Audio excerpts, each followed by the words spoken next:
So now today we'll start next chapter, chapter number 7, alternating current. So before discussing the alternating current, first we differentiate the difference between direct current and AC current. Direct current is known as a DC, or alternating current is AC. Direct current is DC and alternating current is AC. तो direct current क्या होती है? जिसका magnitude time के साथ change नहीं होता है तो वो बोली जाती है डायरेक्ट करंट. उस magnitude does not change with the time is called a current. Whose magnitude doesn't change with the time is called direct current or DC. ठीक है. और बैटरी, हमारा जो सेल होता है या जो बैटरी होती है, कॉम्बिनेशन ऑफ सेल, वो हमारे को क्या प्रोवाइड करती है? डीसी प्रोवाइड करती है. क्या प्रोवाइड करती है? डीसी, डायरेक्ट करंट सप्लाई करता है. मतलब उसका मैग्नीट्यूड टाइम के साथ चेंज नहीं होता है.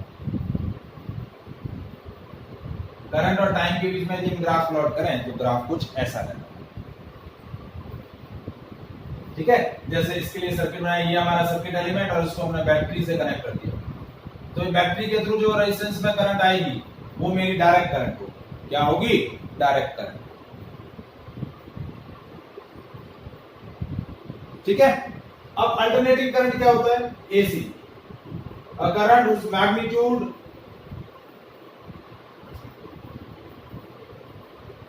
continuously change with the time is called AC. जिसका मैग्नीट्यूड टाइम के साथ कंटिन्यूअसली चेंज होता है उसको हम बोलते हैं अल्टरनेटिंग करंट. यदि अल्टरनेटिंग करंट में हम करंट और टाइम के बीच में ग्राफ प्लॉट करें, ये करंट और ये टाइम, तो ये हमारा अल्टरनेटिंग करंट और टाइम के बीच का ग्राफ हो गया. या हम ऐसा ग्राफ भी ड्रॉ कर सकते हैं.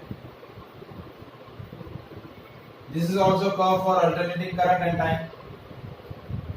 कि ऐसी करंट जिसका मैग्नीट्यूड कंटिन्यूअसली टाइम के साथ चेंज होता रहता है, every instant of time the value of current is different, तो वो करंट क्या हो गई? Alternating current. उस करंट को हम क्या बोलेंगे? Alternating current.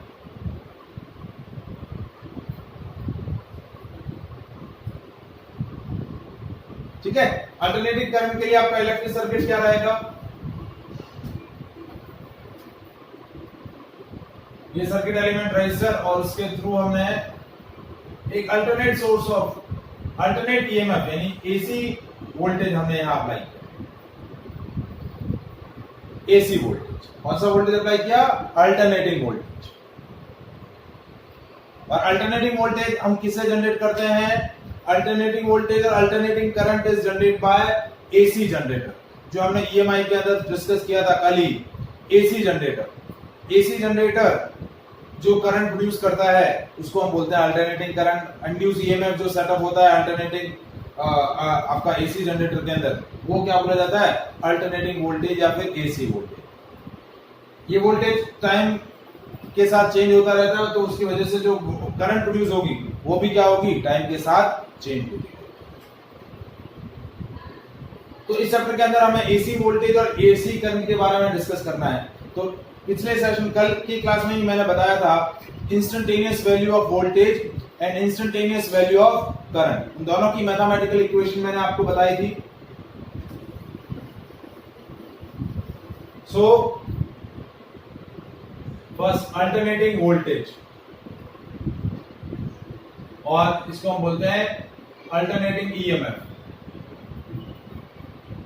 वोल्टेज भी बोल सकते हैं, ईएमएफ भी बोल सकते हैं. सो अल्टरनेटिंग वोल्टेज क्या होता है?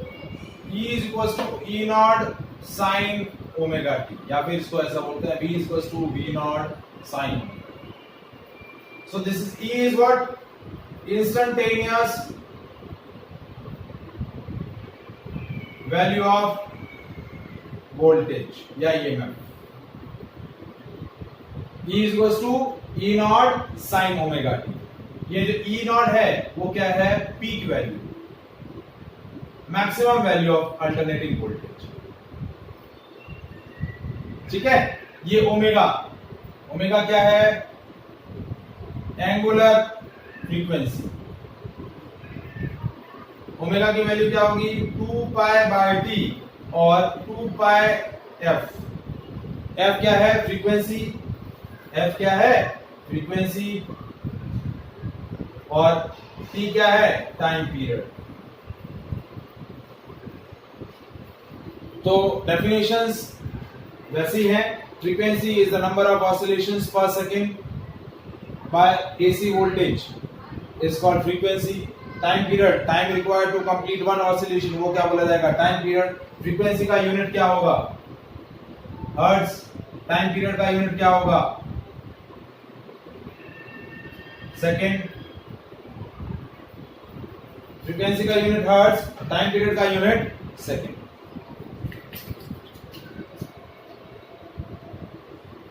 Is it clear? E naught क्या है, पीक वैल्यू। ई क्या है, इंस्टेंटेनियस वैल्यू। इंस्टेंटेनियस वैल्यू का मतलब value of voltage, alternating voltage at any time instant. ये ई की वैल्यू है टी टाइम पर। टी क्या है आपका, टी यहां पर जो है वो टाइम है।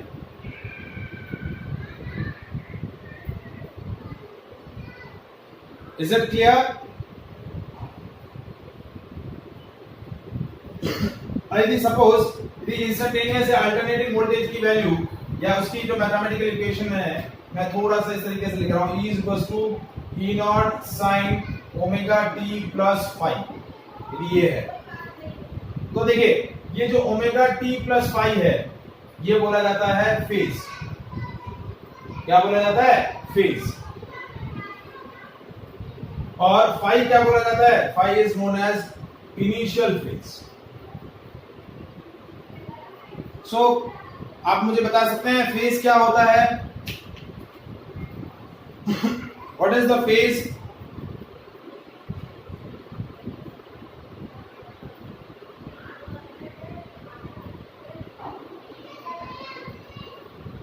हाँ जी वंदन।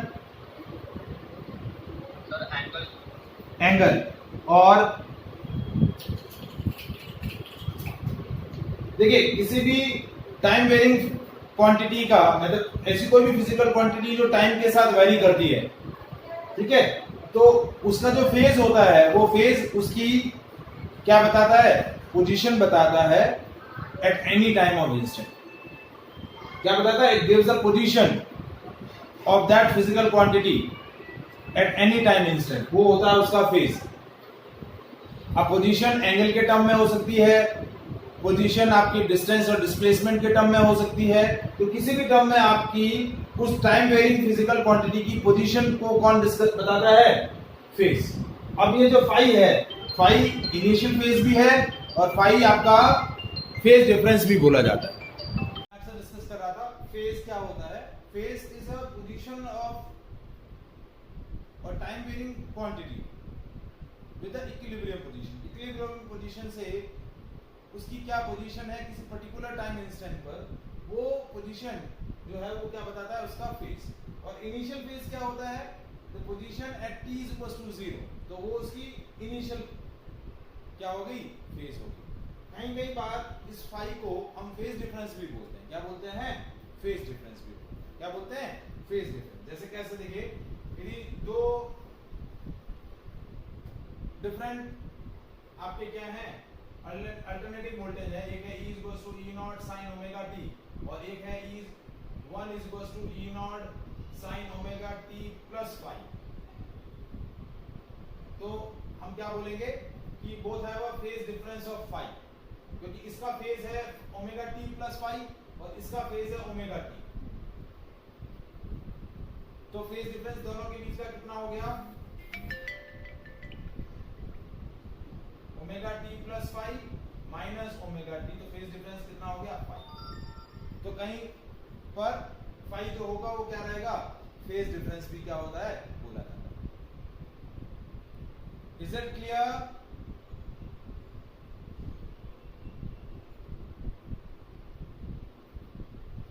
अब आता है alternating current.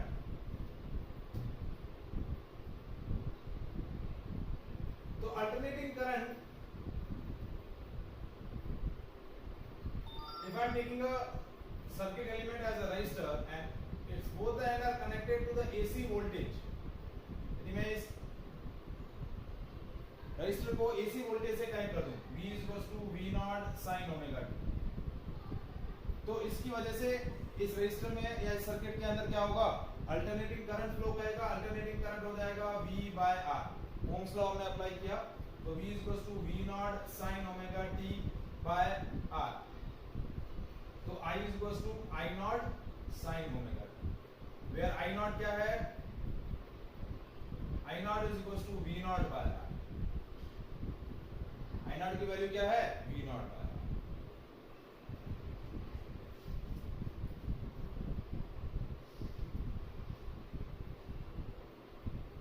So I is what, instantaneous value of current, I naught is peak value of current, omega is angular frequency। ये instantaneous value of current जो है, that is the value of current at any time of instant, any time t पर जो current की value होगी वो instantaneous value of current। तो alternating current को हम represent करेंगे I is I naught sin omega t, और alternating voltage को हम represent करेंगे V is V naught sin omega t या फिर E is E naught sin omega t, जैसा आप चाहें वैसा आप रिप्रेजेंट कर सकते हैं। Is it clear? अब देखिए, नॉर्मली करंट को मेजर करने के लिए हम एमीटर यूज करते हैं, और वोल्टेज यानी किसी भी रेजिस्टर या कंडक्टर के एंड्स के अक्रॉस पोटेंशियल डिफरेंस मेजर करने के लिए हम वोल्टमीटर यूज करते हैं। तो डीसी करंट और डीसी वोल्टेज है, तो हमारे जो नॉर्मल एमीटर और वोल्टमीटर हैं, जो मूविंग कॉइल गैल्वेमीटर को हमने कन्वर्ट करके वोल्टमीटर और एमीटर बनाए थे, वो यूज किए जाते हैं। लेकिन अल्टरनेटिंग करंट और अल्टरनेटिंग वोल्टेज को मेजर करने के लिए वही सेम एमीटर या वोल्टमीटर यूज नहीं किए जाते जो मूविंग कॉइल गैल्वेमीटर से हम कंस्ट्रक्ट करते हैं। ऐसा क्यों है? क्योंकि देखिए, अल्टरनेटिंग करंट और अल्टरनेटिंग वोल्टेज मतलब ऐसा करंट है, ऐसा वोल्टेज जो अपना magnitude continuously every instant of time change करता रहता है। तो आपका जो मूविंग कॉइल गैल्वेमीटर का पॉइंटर जो होगा वो कंटिन्यूअसली क्या होगा, कंटिन्यूअसली अपनी पॉइंटर को क्या करेगा, मूव करता रहेगा।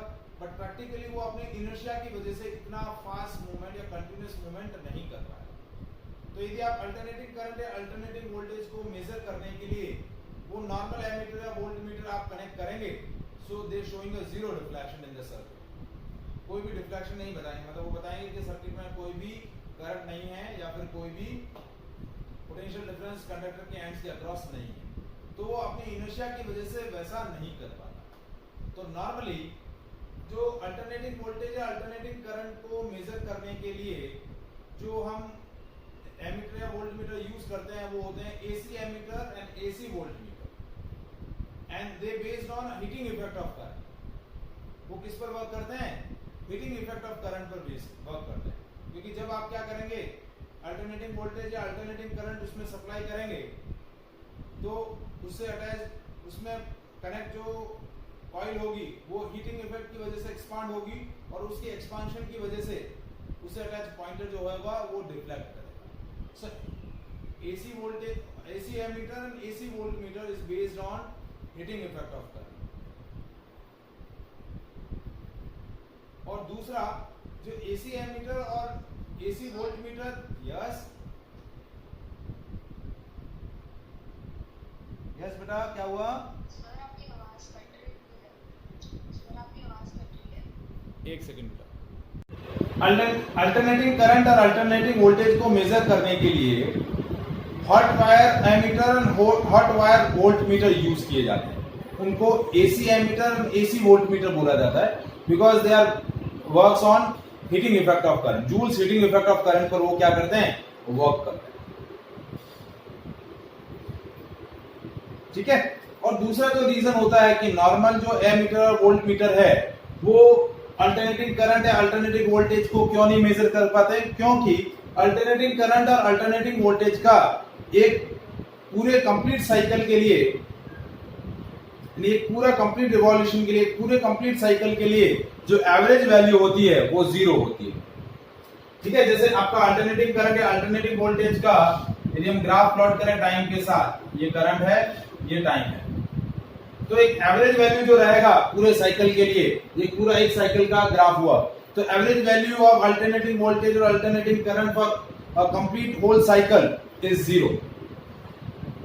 तो इस वजह से जो डीसी जो नॉर्मल एमीटर और वोल्टमीटर होते हैं वो एसी वोल्टेज या एसी करंट को मेजर नहीं करते, और जो हॉट वायर एमीटर और हॉट वायर वोल्टमीटर होते हैं, जो एसी एमीटर और एसी वोल्टमीटर होते हैं, वो भी एवरेज वैल्यू ऑफ करंट नहीं बताते हैं या एवरेज वैल्यू ऑफ वोल्टेज नहीं बताते हैं। वो कौन सी वैल्यू बताते हैं? RMS value of AC. क्या बताते हैं? RMS value. तो अब हमारा जो नेक्स्ट टॉपिक है वो है average value of AC and RMS value of AC for complete cycle. एक कंप्लीट साइकिल के लिए अल्टरनेटिंग वोल्टेज या अल्टरनेटिंग करंट की एवरेज वैल्यू क्या होगी और उसकी आरएमएस वैल्यू क्या होगी? आरएमएस वैल्यू होती है रूट मीन स्क्वायर वैल्यू। जैसे हमने थर्मोडायनेमिक्स के अंदर वेलोसिटीज के टाइप्स पढ़े थे, average velocity, root mean square velocity and most probable velocity. तो वैसा ही अल्टरनेटिंग करंट या अल्टरनेटिंग वोल्टेज या अल्टरनेटिंग करंट का एवरेज वैल्यू और आरएमएस वैल्यू हम पूरे साइकिल के लिए क्या करेंगे? कैलकुलेट कर रहे हैं। तो first I am discussing the average value और mean value of AC for full cycle and then for half cycle.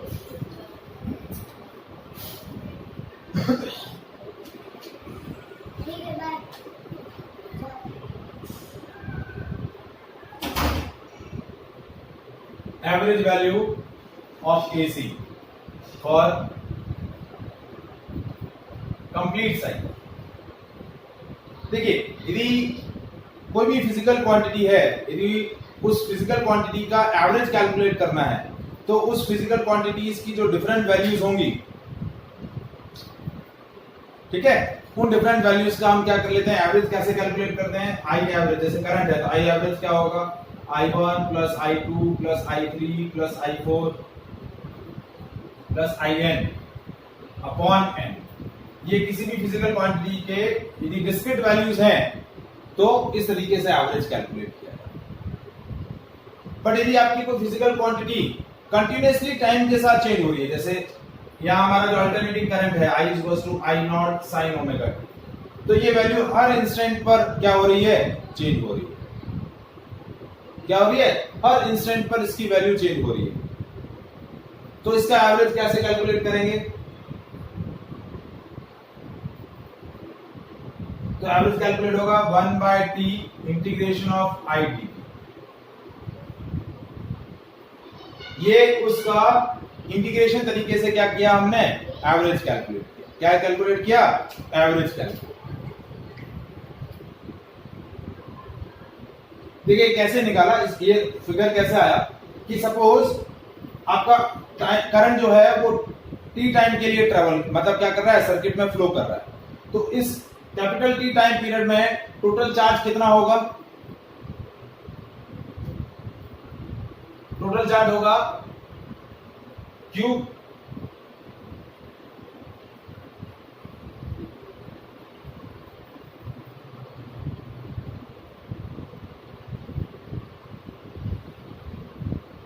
और यदि मुझे Q की वैल्यू कैलकुलेट करनी है, total charge passing through the circuit in a time duration capital T, तो वो charge की वैल्यू कैसे आएगी?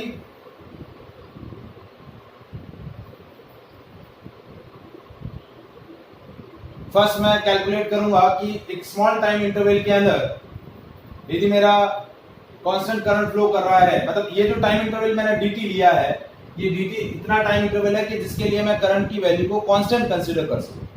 तो उस कांस्टेंट करंट के लिए सर्किट में कितना करंट सप्लाई होगा? dq is equals to I dt। तो टोटल चार्ज कितना होगा? Integration of dq। तो q हो गया इंटीग्रेशन ऑफ I dt, और इस I dt की वैल्यू यहां पेश करो।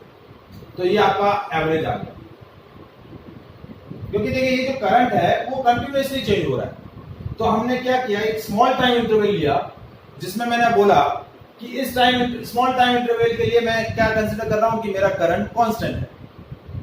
ठीक है, जैसे ये ग्राफिकली बताऊं तो ये एक स्मॉल टाइम इंटरवल मैंने सेलेक्ट किया जिसके लिए मैंने क्या बोला कि मेरा जो करंट है वो कांस्टेंट है। तो उस स्मॉल टाइम इंटरवल के लिए सर्किट में कितना चार्ज सप्लाई हुआ, dq is equal to I into dt। तो टोटल चार्ज हो गया integration of this small charge, तो q is equal to integration of dq यानी इंटीग्रेशन ऑफ I dt, और I एवरेज होता है total charge upon total time, तो total charge I dt है, तो I एवरेज क्या हो गया, I integration of I dt 1/t। अब I एवरेज क्या हुआ, 1/t, I की value I not sine omega t। अब ओमेगा की वैल्यू होती है 2π/t, तो देखिए I नॉट बाहर आ गया, I not by t integration of sine 2π/t into t dt। मतलब इसको हमें क्या करना है, इंटीग्रेट करना है। तो साइन थीटा का इंटीग्रेशन होता है माइनस कॉस थीटा। देखिए दो इंटीग्रेशन के रूल आपको याद रखने हैं इसके अंदर। एक याद करना है integration of sine theta D theta या साइन टी डी टी हो गया माइनस कॉस टी प्लस सी, और integration of cos T D T क्या होगा, साइन टी प्लस सी। सर आपकी स्क्रीन ब्लर है।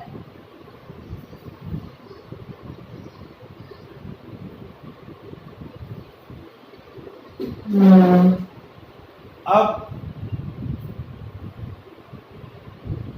हाँ सर थोड़ा सा ठीक है।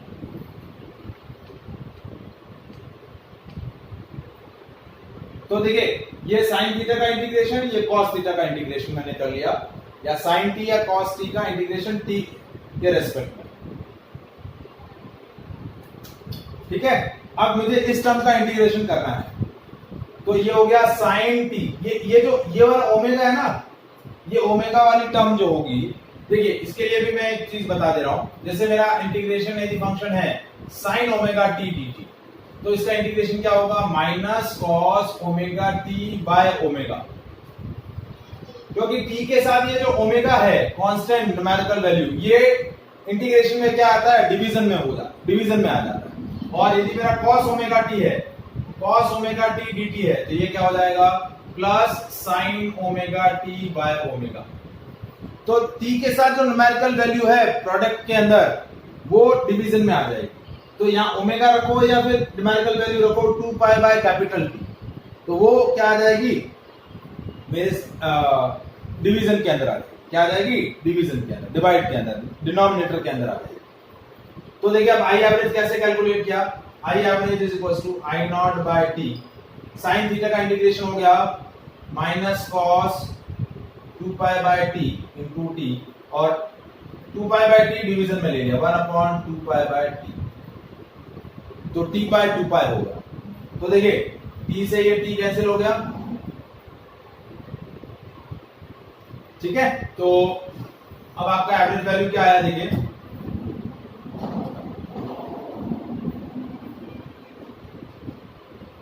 I average is equals to I naught by 2π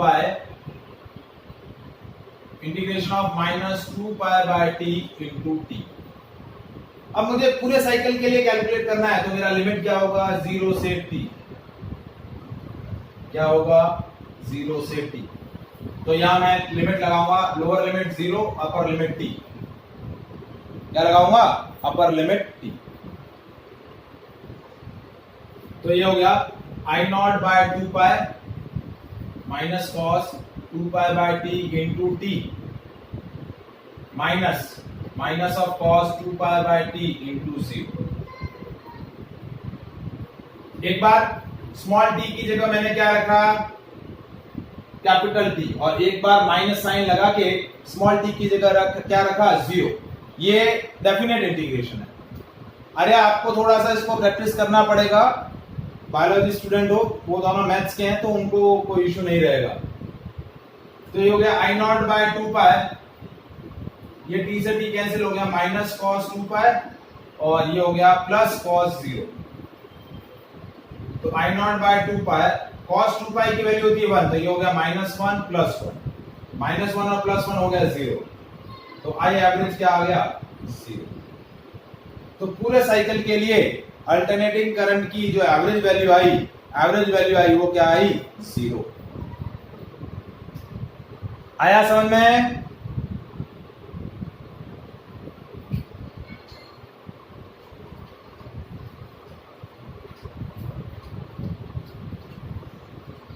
मान्या, वंदन, आर्या समझ में आया बेटा? Yes sir. अब मुझे कैलकुलेट करनी है average value of AC for half cycle.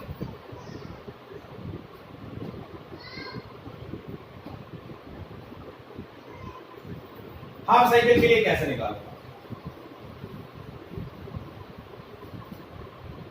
तो अब आई एवरेज क्या होगा? Total charge supply in circuit for time t/2 divided by total time t/2। ये हो गया आई average is 1/t/2 integration of I dt limit 0 से t/2।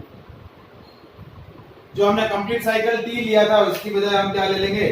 t/2 half cycle. तो I average हो गया 2/t इंटीग्रेशन ऑफ 0 से t/2 I not sine omega t dt। I nought बाहर ले लिया, 2 I not by t limit 0 से t/2 sine omega t dt। I average 2 I not by t। ठीक है, तो वैल्यू क्या आया? 2 I not by t integration sine omega t dt। तो साइन का इंटीग्रेशन हुआ minus cos omega t by omega 0 से t/2। ठीक है, अब ये जो ओमेगा है बाहर आ गया। आई average 2 I not omega into capital T minus cos omega t 0 से π/2। एक बार t की जगह 0 से t/2। एक बार स्मॉल t की जगह t/2 रखना, एक बार 0 रखना। 2 I नॉट इस ओमेगा की जगह रख दिया 2 π/t इंटू t और माइनस कॉस ओमेगा। इस ओमेगा की जगह भी आप क्या रख दीजिए? 2 π/t इंटू स्मॉल t 0 से t/2। अब 2 से 2 कैंसिल, t से t कैंसिल, ये हो गया I not by pi minus 2 π/t into t/2 और माइनस माइनस प्लस cos 0। ठीक है, ये t से ये t कैंसिल, ये 2 से ये 2 कैंसिल। ठीक है, तो ये वैल्यू क्या हो गई? I नॉट बाय पाई, ये हो गया minus cos pi plus cos 0। cos पाई की वैल्यू होती है -1,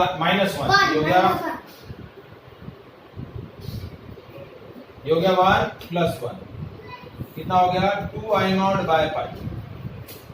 वैल्यू कितना हो गया? सो आई एवरेज वैल्यू क्या आई? 2 I not by pi and this is equals to 0.637 I naught. Pi की वैल्यू होती है 3.14, तो एवरेज वैल्यू क्या आ जाएगी? 2 I नॉट बाय पाई और 0.367 I नॉट। यदि मुझे average value of AC voltage निकालनी है तो वो कितनी हो जाएगी?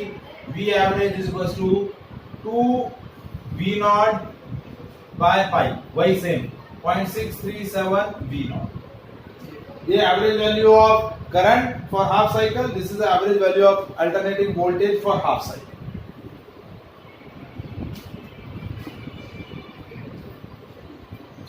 Is it clear?